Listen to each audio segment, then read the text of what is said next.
Les nouvelles sanctions occidentales contre le pétrole russe provoquent un effet inattendu. Elles semblent se retourner contre leurs auteurs.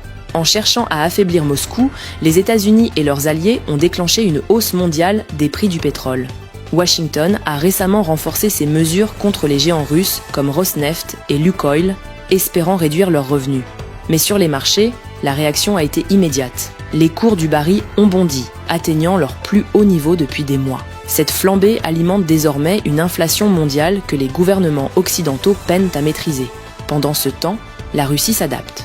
Loin de s'effondrer, son industrie pétrolière trouve de nouveaux débouchés, notamment en Asie. L'Inde et la Chine continuent d'acheter massivement du brut russe à prix réduit, profitant de la situation pour renforcer leurs propres réserves. Moscou s'appuie aussi sur une flotte de navires fantômes, opérant sous pavillon étranger, pour contourner les restrictions.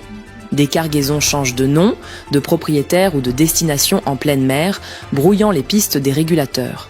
Dans les faits, le pétrole russe continue de circuler, tandis que le marché mondial devient de plus en plus opaque. Les sanctions, censées limiter les revenus du Kremlin, ont paradoxalement contribué à stabiliser ses finances. Les recettes issues de l'énergie restent l'un des piliers de l'économie russe. En revanche, ce sont les consommateurs européens et américains qui perdent la note à la pompe. L'énergie chère freine la croissance, renchérit les transports et accentue la pression sur les ménages. Ce paradoxe illustre les limites des sanctions économiques à grande échelle.